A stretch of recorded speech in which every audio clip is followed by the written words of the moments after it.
صبح کا وقت ہے، آنکھ بھی کھلی ہے، کوئی اذان کی آواز بھی کان میں آئی ہے، آپ کا نفس کہتا ہے ابھی سو جی۔ آپ نے اپنی چادر یا کمبل کو درست کیا اور کروٹ لی اور سو گئے۔ یہ کیا ہے؟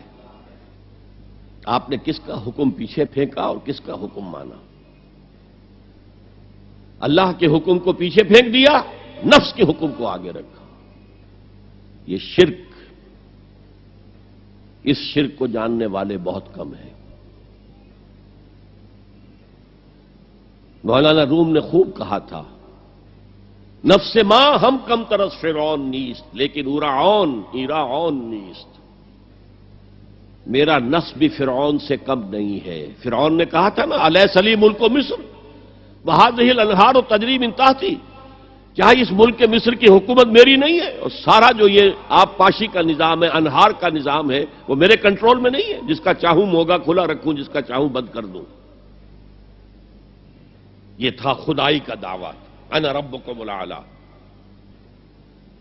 تو مولانا روم کہتے ہیں میرا نفس بھی اس سے کمتر نہیں ہے۔ وہ کہتا یہ جسم میرا ہے، اس پر میرا حکم چلے گا، میں نہیں جانتا کون اللہ کون رسول، کیا حرام کیا حلال۔ تو فرعون سے کم تو نہیں ہے میرا نفس، لیکن ایراعون اس کی بہت مدد تھی، فوج تھی، لاؤ لشکر تھا، تو اس نے زبان سے بھی کہہ دیا کھل کر انا ربکم الاعلی۔ میں مسکین ہوں، غریب ہوں، میرے پاس کوئی طاقت نہیں ہے، میں زبان سے تو کچھ نہیں کہہ سکتا، اندر سے میرا نفس یہی کہتا ہے۔ یہ نفس کی حکومت قرآن کہتا ہے، میں حیران ہوتا ہوں، دو جگہ یہ مضمون آیا ہے، ارأیت من اتخذ الہہ ہواہ افانت تکون علیہ وکیلا۔ اے نبی تم نے دیکھا اس شخص کو، اس کے حال پر غور کیا جس نے اپنی خواہش نفس کو اپنا الہ بنا لیا ہے۔ اللہ اکبر،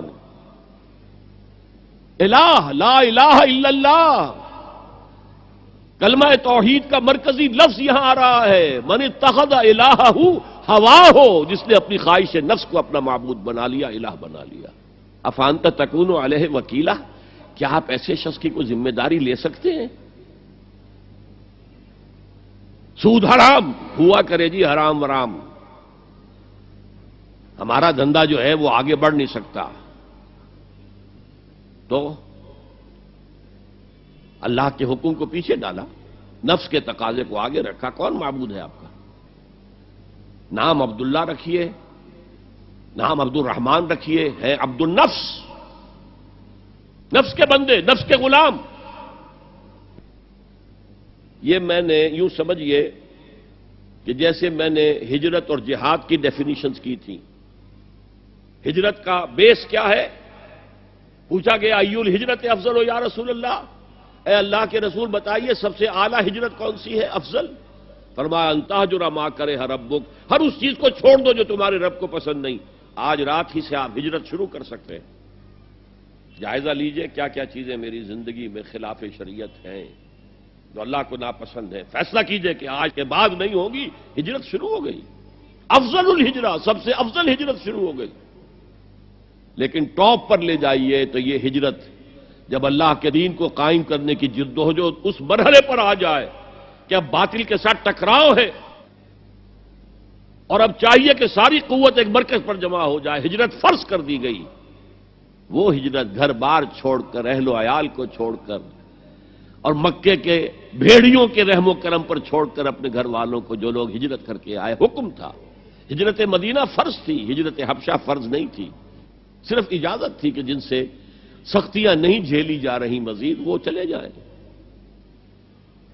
تو ہجرت کا یہ ابتدائی نقطہ، انتہا یہ جہاد، المجاہد من جاہد نفسہ، جہاد تو یہاں سے شروع ہو گیا، اپنے نفس کے خلاف جہاد کرنا۔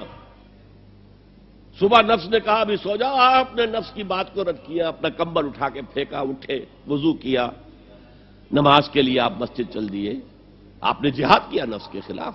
یہ افضل الجہاد ہے، اور سب سے چوٹی اوپر یہ ہے کہ جب وہ حق و باطل کی جنگ ہو تو جان ہتھیلی پر رکھ کر میدان میں حاضر ہو جاؤ۔ اسی طرح یہ جو شرک فی الاطاعت ہے، میں نے آپ کو اس کی ابتدا بھی بتا دی انفرادی سطح پر۔ افرأیت من اتخذ الہہ ہواہ افانت تکون علیہ وکیلا، کیا تم نے غور کیا اس شخص کی حالت پر جس نے اپنی خواہش نفس کو اپنا معبود بنا لیا، الہ بنا لیا، کہہ رہا ہے لا الہ الا اللہ، لا الہ الا اللہ، لیکن الہ تو اس کا نفس ہے۔ اب اس کو انتہا پر لے جائیے۔ عہد حاضر کا سب سے بڑا شرک، سب سے بڑا شرک، سب سے بڑا شرک عوامی حاکمیت کا تصور ہے۔ حاکم اللہ کے سوا کوئی نہیں، ان الحکم الا للہ۔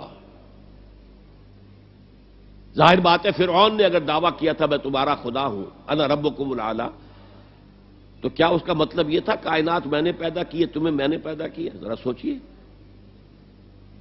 کیا وہ بزرگ موجود نہیں ہوں گے جنہوں نے اسے دیکھا ہو کہ آج اس کی ولادت ہوئی تھی، کل اس کی کوئی اور سیریمنی ہوئی